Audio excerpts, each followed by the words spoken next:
नमस्कार हमारे सभी प्यारे साथियों। हमारे इस YouTube चैनल गेट गाइडेंस में आप सभी का बहुत बहुत स्वागत है। हम लोग इस समय material testing and construction practices के यूनिट 2 की स्टडी कर रहे हैं, जिनमें अभी तक हम 6 पार्ट कवर कर चुके हैं। आज ये इसका 7वां पार्ट होने वाला है, जिसमें हम लोग सप्लीमेंट्री सीमेंटियस मटेरियल टॉपिक को कवर करेंगे। दोस्तों, सब कई सारे अलग अलग टाइप के सप्लीमेंट्री सीमेंटियस मटेरियल आते हैं मार्केट में। तो आइए एक एक करके हर एक मटेरियल को देखते हैं जो कि आपके सिलेबस में डिस्क्राइब है। सबसे पहला इसमें आता है फ्लाई ऐश। फ्लाई ऐश होता क्या है? Fly ash is a fine powdery by product from the combustion of polarised coal in thermal power plants. यानी ये क्या होता है कि ये एक काफ़ी फाइन और पाउडर के फॉर्म में एक बाई प्रोडक्ट होता है, जो कि जब हम लोग कोल को पोलराइज्ड करते हैं थर्मल पावर प्लांट्स में, कोल को जलाते हैं, कोयलों को जलाते हैं थर्मल पावर प्लांट्स में, तो उसमें एक बाई प्रोडक्ट निकल करके आता है और वही बाई प्रोडक्ट हम लोगों का फ्लाई ऐश कहलाता है। It is a pozzolanic material, meaning ये एक पोजोलॉनिक मटेरियल है, meaning it contains silica and alumina. ये एक पोजोलॉनिक मटेरियल है, यानी कि इसका ये मतलब है कि इसके अंदर सिलिका और एलुमिना इन दोनों के प्रॉपर्टीज पाई जाती हैं, ये दोनों पाए जाते हैं। In the presence of water react with lime to form cementitious compounds. और ये इसमें जो मौजूद सिलिका और एलुमिना होते हैं, ये वाटर की प्रेजेंस में लाइम के साथ रिएक्ट करके सीमेंटियस कंपाउंड्स को फॉर्म करते हैं। ये हो गया आपका फ्लाई ऐश का लिटिल इंट्रोडक्शन। अब बात करें कि इसकी बेसिक प्रॉपर्टीज़ क्या क्या है फ्लाई ऐश की। तो इसमें सबसे पहला है कलर। इसका कलर कैसा होता है? Fly ash is typically light to dark grey in colour. ये क्या होता है? ये हल्का या फिर डार्क ग्रे होता है इसका रंग, depending on it's source and carbon content. अगर इसका कार्बन कंटेंट अधिक होगा तो फिर इसका कलर डार्क ग्रे होगा, अगर इसका कार्बन कंटेंट कम होगा तो फिर ये लाइट कलर का होगा। सेकेंड इसकी प्रॉपर्टी है fineness. Fineness, it is a fine often finer than Portland cement. ये साइज में काफ़ी फाइन होता है, काफ़ी छोटा होता है, यहाँ तक कि यह पोर्टलैंड सीमेंट के पार्टिकल से भी छोटा होता है। Which increases its reactivity and helps fill voids in concrete. कोई भी सीमेंटियस मटेरियल जितना ही फाइन होगा वो उतनी ही तेज़ी से रिएक्शन भी करेगा। तो वही कह रहा है, it is very fine of an finer than Portland cement. ये पोर्टलैंड सीमेंट से भी फाइनर होता है, जो कि इसकी रिएक्टिविटी को इंक्रीज करता है और कंक्रीट में वॉइड्स को फिल करने में मदद करता है। थर्ड प्रॉपर्टी है specific gravity. The specific gravity of fly ash generally range from 2.1 to 2.6। इसकी स्पेसिफिक ग्रेविटी 2.1 से 2.6 के बीच रेंज करती है, which is lower than that of cement, जो कि सीमेंट से कम होती है। चौथा है पार्टिकल शेप। क्या है? Particle shape.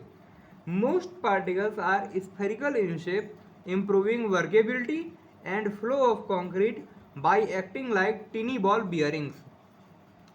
ये पार्टिकल्स, इसमें जो मैक्सिमम पार्टिकल्स होते हैं वो स्फेरिकल शेप के होते हैं, जो कि वर्केबिलिटी को इम्प्रूव करता है और कंक्रीट के फ्लो को काफ़ी तेज़ी से होने देता है और इस तरह से एक्ट करता है जैसे कि आपस में छोटे छोटे बॉल बियरिंग्स आपस में मूव कर रहे हों।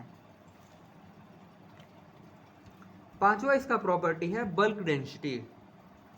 It's bulk density varies from 800 to 1000 kilogram per metre cube. इसकी बल्क डेंसिटी किस में वेरी करती है? 800 से 1000 kilogram per metre cube, depending upon its fineness and unburned carbon content. और ये इस पर डिपेंड करता है कि इसकी कितनी होगी, कि इसकी फाइननेस कितनी है और इसमें जो कार्बन कंटेंट बर्न नहीं हुआ है वो कितना है। छठा इसका प्रॉपर्टी है chemical composition. Fly ash is rich in silica and alumina with very amount of lime, CaO, iron oxide and other oxide. इसके केमिकल कंपोजिशन में यह सिलिका और एल्यूमिना इसमें काफ़ी अधिक होता है और लाइम, आयरन ऑक्साइड और अदर ऑक्साइड इसमें वेरी करते रहते हैं।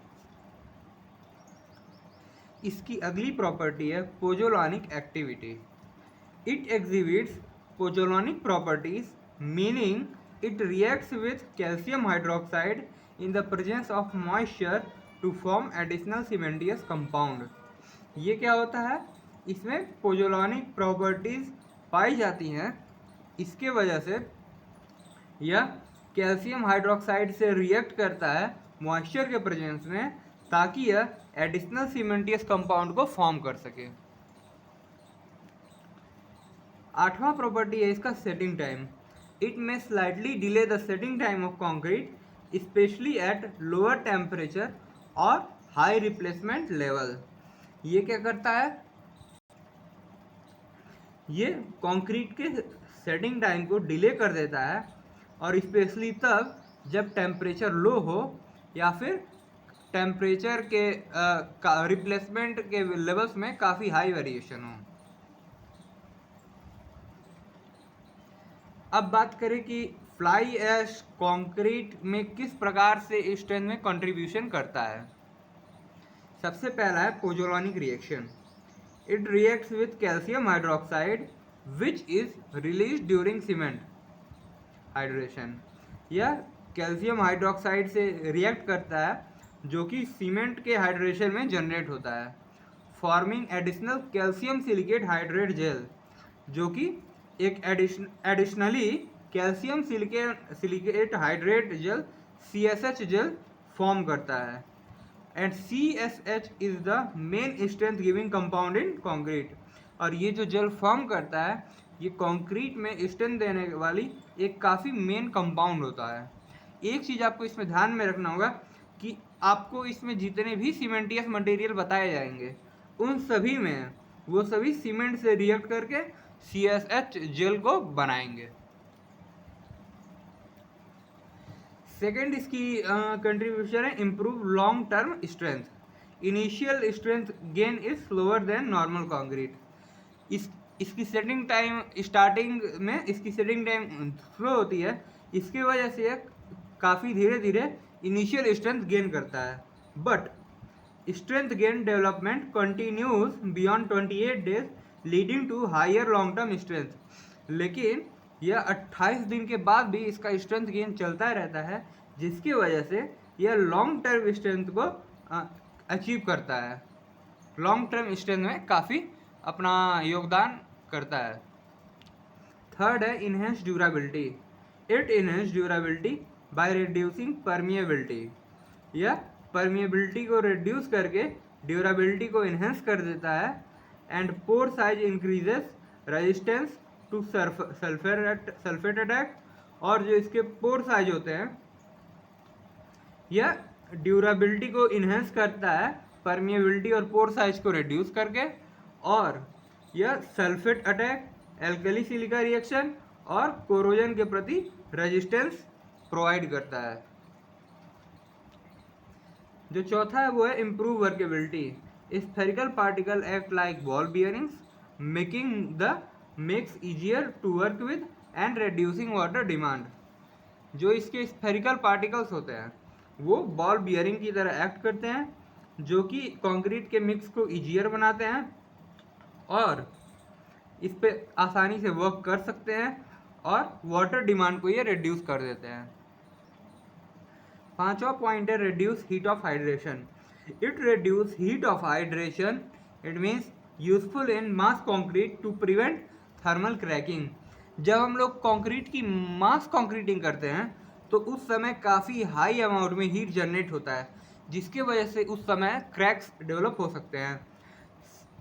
फ्लाई ऐश क्या करता है कि ये हीट ऑफ हाइड्रेशन को रिड्यूस कर देता है, जिससे कि मास कंक्रीटिंग करते समय थर्मल क्रैकिंग से बचा जा सकता है। इसके साथ आपका फ्लाई ऐश का टॉपिक कंप्लीट हुआ। सेकेंड जो आपका कंपाउंड है वो है GGBS, यानी कि ground granulated blast furnace slag. ये आपका सेकेंड कंपाउंड है। बात करें अगर ये होता क्या है, it is the by product of steel industry. यह स्टील इंडस्ट्री का एक बाई प्रोडक्ट है। Obtained by rapidly cooling molten blast furnace slag with water. यह कैसे प्राप्त होता है? जो मोल्टेन ब्लास्ट फर्नेस स्लैग होता है, यानी कि पिघला हुआ ब्लास्ट फर्नेस स्लैग होता है, उसकी जब हम लोग रैपिडली कूलिंग कर देते हैं काफ़ी तेज़ी से, और किसके में, वाटर के साथ इसकी रैपिडली कूलिंग कर देते हैं और देन उसको ग्राइंड कर देते हैं, फिर जो हमें फाइन पाउडर प्राप्त होती है उसे हम लोग कहते हैं ground granulated blast furnace slag, यानी GGBS। It is a cementitious material used as a partial replacement for Portland cement in concrete. यह एक सीमेंटियस मटेरियल होता है जो कि कॉन्क्रीट में पोर्टलैंड सीमेंट के पार्शियल रिप्लेसमेंट की तरह वर्क करता है। बात करें अगर इसकी प्रॉपर्टीज़ की, तो it is off GGBS is off white to pale grey in colour. ये हल्का white to pale grey colour होता है। लाइटर देन फ्लाई ऐश, इसका रंग फ्लाई ऐश से हल्का होता है। And contributes to a lighter shade in concrete, और यह कॉन्क्रीट में हल्के कलर लाने में ये यूज़ करता है। इट इज़ वेरी फाइन, यह काफ़ी फाइन होता है साइज में। With a particle size similar to और फाइनर देन सीमेंट। यह कितने फाइन होता है? या तो सीमेंट के सिमिलरली फाइन होता है, या फिर उससे थोड़ा सा और इसकी पार्टिकल साइज छोटे होते हैं। Which helps improve the packing and density of concrete, जो कि इसकी पैकिंग को इम्प्रूव करता है और कंक्रीट की डेंसिटी को भी ये बढ़ाता है। It has a specific gravity of about 2.8 to 3, slightly higher than fly ash and cement. इसकी स्पेसिफिक ग्रेविटी 2.8 से 3 के बीच वेरी करती है, जो कि फ्लाई ऐश और सीमेंट से हल्की सी ज़्यादा होती है। The particle are angular to irregular in shape. इसके जो पार्टिकल्स होते हैं वो या तो एंगुलर होते हैं या फिर शेप में इरेगुलर होते हैं, contributing the good binding in cement concrete, जो कि सीमेंट कॉन्क्रीट में अच्छे से बाइंड होने का काम करते हैं। It react slowly on its own, यह खुद से तो बहुत स्लोली रिएक्ट करते हैं, बट कंट्रीब्यूट टू स्ट्रेंथ, लेकिन स्ट्रेंथ में कंट्रीब्यूट करते हैं when mix with Portland cement, जब इनको पोर्टलैंड सीमेंट के साथ मिक्स किया जाता है, due to its hydraulic nature. यानी कि ये खुद से तो काफ़ी स्लोली रिएक्ट करते हैं, लेकिन जब इन्हें हम लोग पोर्टलैंड सीमेंट के साथ मिक्स करते हैं तो अपने हाइड्रोलिक नेचर की वजह से यह स्ट्रेंथ प्रोवाइड करने का काम करते हैं।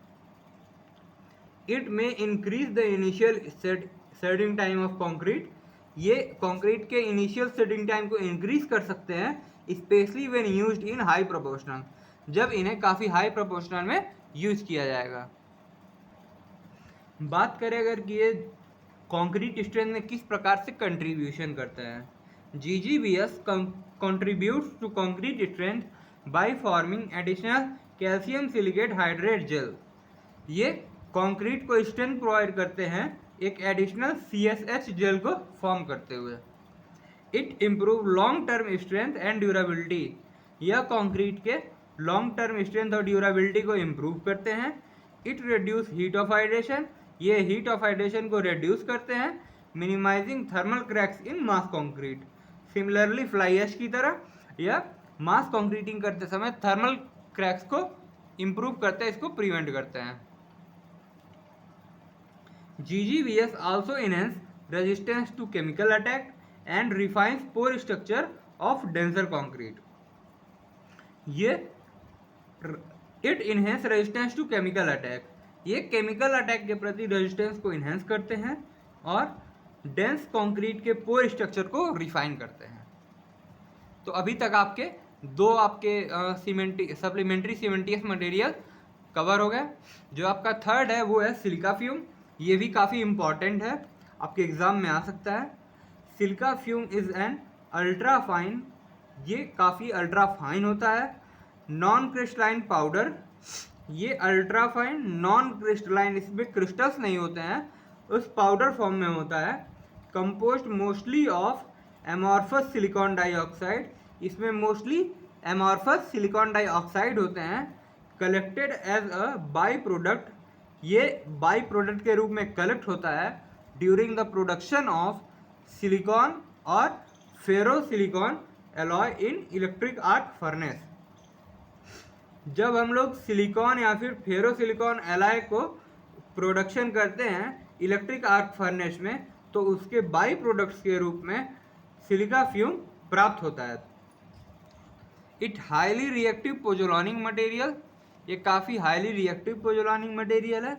यूज्ड इन स्मॉल क्वांटिटी, जो कि स्मॉल क्वांटिटी में यूज होता है in concrete to improve strength, durability and resistance to chemical abrasion and chloride penetration.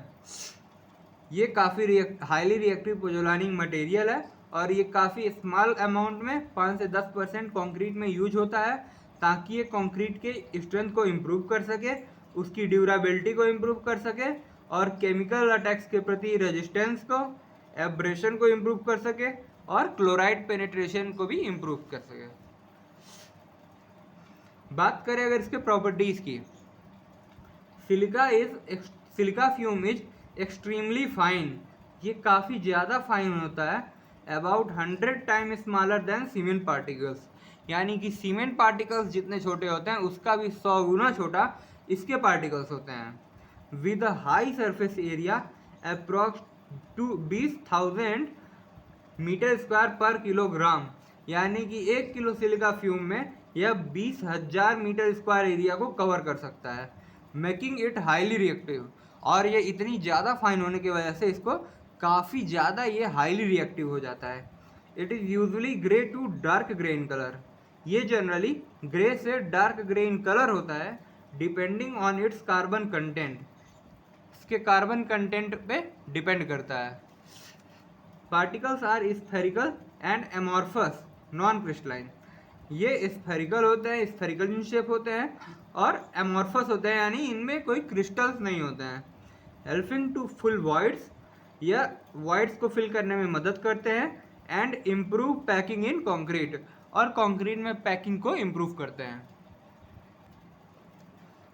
It contains over 85 to 95% amorphous silicon dioxide, इसमें 85 से 95% एमॉर्फस सिलिकॉन डाइऑक्साइड होते हैं।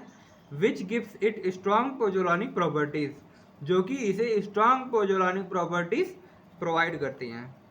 It react with calcium hydroxide in cement, यह cement में calcium hydroxide के साथ react करते हैं to form additional calcium silicate hydrate to form CHS gel which increase concrete strength. जैसा कि हमने बताया था, आपको जितने भी ये मटेरियल आएंगे सब में CHS जेल फॉर्म होगा। It increase water demand due to its high surface area, अपने हाई सरफेस एरिया के कारण ये वाटर डिमांड को इंक्रीज कर देता है। Hence water reducing admixture are often used, यानी कि वाटर रिड्यूसिंग एंड मिक्सचर इसमें यूज किया जाता है। It may reduce workability if not used with super plasticiser, अगर सुपर प्लास्टिसाइजर का यूज नहीं किया जा रहा है तो फिर यह वर्केबिलिटी को रिड्यूस कर देता है। But contributes to a very dense and cohesive mix, लेकिन यह काफ़ी डेंस और कोहेसिव मिक्स पे कंट्रीब्यूट करता है। बात करेगा contribution of silica fume to concrete strength, यानी कि सिलिका फ्यूम कंक्रीट के स्ट्रेंथ में किस प्रकार से कंट्रीब्यूट करता है। Silica fume react with calcium hydroxide in cement, यह सीमेंट में कैल्शियम हाइड्रोक्साइड के साथ रिएक्ट करता है to form additional calcium silicate hydrate CSS gel बनाने में, which significantly increase concrete strength, जो कि कॉन्क्रीट स्ट्रेंथ को सिग्निफिकेंटली इंक्रीज करता है। Its ultrafine particles fill micropores, इसके जो भी अल्ट्रा फाइन पार्टिकल्स होते हैं वो एकदम माइक्रोपोर्स को भी फिल कर देते हैं, making the concrete denser and reducing permeability, या कंक्रीट को डेंस बनाते हैं और परमिएबिलिटी को रिड्यूस कर देते हैं, वाटर एब्जॉर्प्शन भी रिड्यूस हो जाता है। At a result it generally enhance both early age and long term compressive strength, इसके रिजल्ट में यह अर्ली एज और लॉन्ग टर्म कंप्रेसिव स्ट्रेंथ को इंक्रीज कर देते हैं, एंड इसके अलावा फ्लेक्सरल स्ट्रेंथ यानी कि बेंडिंग स्ट्रेंथ को भी ये इंक्रीज कर देते हैं। आपका अगला मटेरियल है राइट हस्क एश यानी RHA। RHA is a pozzolanic material obtained by burning rice husk, जो भी आपके चावल के जो धान की भूसी होती है उसको जलाने पर यह मटेरियल प्राप्त होता है, which are agriculture waste from rice milling, जो कि चावल की खेती के बाद जो है ये एक इंडस्ट्रियल वेस्ट हो जाता है, agriculture waste. When burn under control condition, जब इसे कंट्रोल कंडीशन के अंदर बर्न किया जाता है, it produces rich in amorphous, ये ऐश को प्रोड्यूस करता है जो कि एमरफस सिलिका, जिसमें एमरफस सिलिका काफ़ी हाई अमाउंट में होते हैं, which making it suitable for use in concrete and cement, जो कि इसे सुटेबल बनाता है कंक्रीट और सीमेंट को यूज़ करने के लिए। बात करें अगर इसके प्रॉपर्टीज़ की, it is very fine and has a high surface area, ये काफ़ी फाइन होता है और जब फाइन होगा तो सरफेस एरिया हाई होगा ही, विच इंक्रीज इट्स पोजोलॉनिक रिएक्टिविटी, अगर पार्टिकल फाइन है तो सरफेस एरिया हाई होता है और जितना फाइन मटेरियल होता है उसकी रिएक्टिविटी उतनी ही अधिक होती है।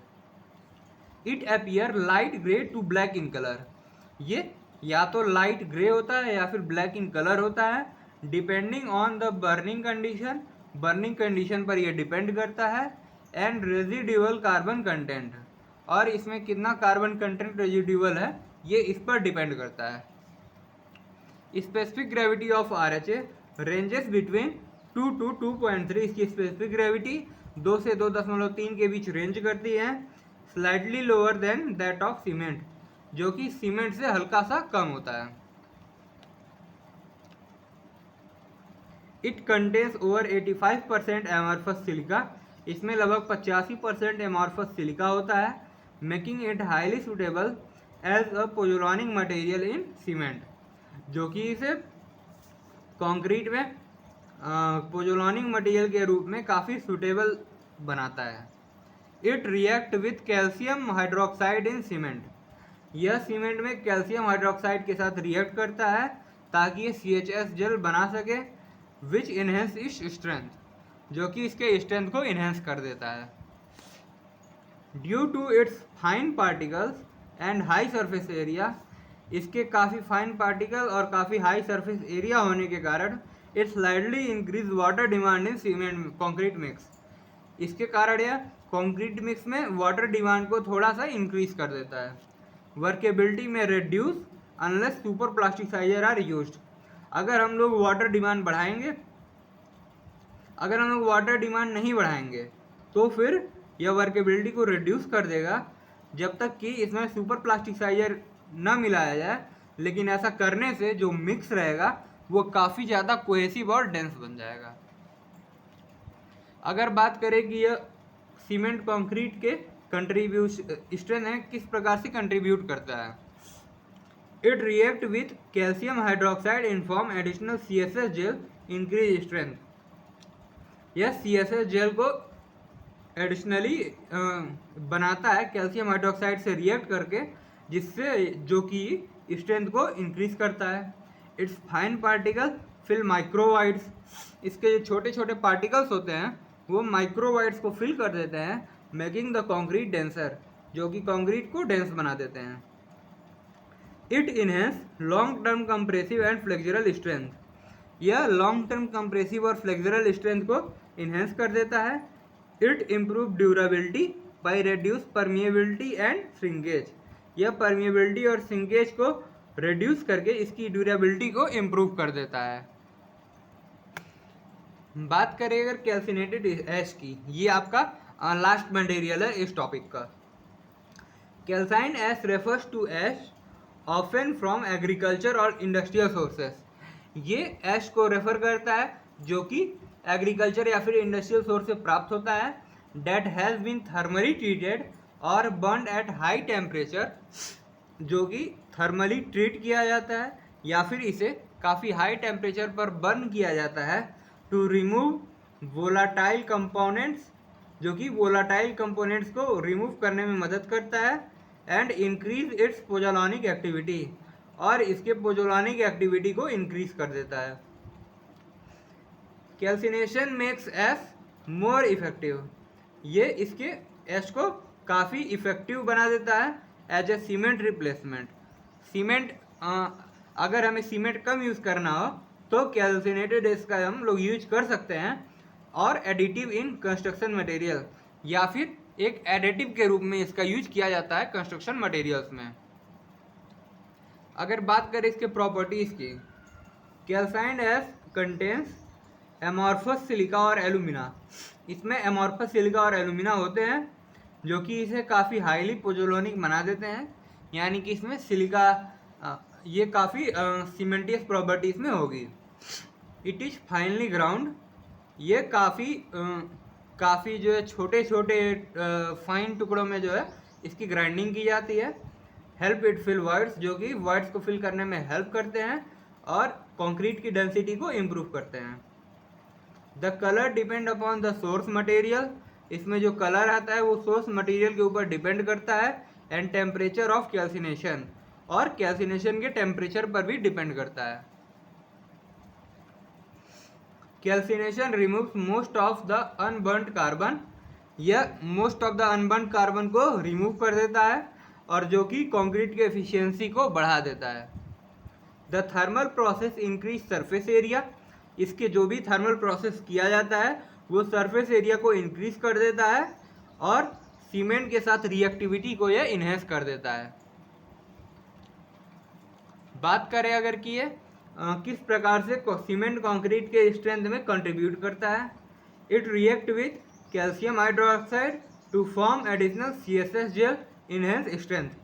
ये वाली लाइन आपको सभी में चिपका देनी है कि यह कैल्शियम हाइड्रोक्साइड से रिएक्ट करके CSS जेल बनाता है और स्ट्रेंथ को इनहेंस कर देता है। It improve micro structure of concrete, यह कॉन्क्रीट के माइक्रो स्ट्रक्चर को इम्प्रूव करता है by filling pores and reducing voids, यह पोर्स को फिल करके और वॉइड्स को रिड्यूस करके यह माइक्रो स्ट्रक्चर को इम्प्रूव करता है। It increase both early and long term compressive strength of concrete, यह कंक्रीट के लॉन्ग टर्म और अर्ली स्ट्रेंथ दोनों को इम्प्रूव करता है, इंक्रीज करता है। Calcine ash enhance durability by reducing permeability, यह ड्यूरेबिलिटी को इन्हेंस करता है किस प्रकार से, परमिएबिलिटी को रिड्यूस करके और सल्फेट और क्लोराइड अटैक को रजिस्ट करके यह ड्यूरेबिलिटी को यह कंक्रीट के इम्प्रूव कर देता है। तो हमारा ये टॉपिक जो है आज समाप्त होता है। अब आगे हम लोग जो है बाकी टॉपिक्स को डिस्कस करेंगे। अगर आपको वीडियो पसंद आई हो तो वीडियो को लाइक शेयर एंड सब्सक्राइब जरूर करें। बहुत बहुत धन्यवाद।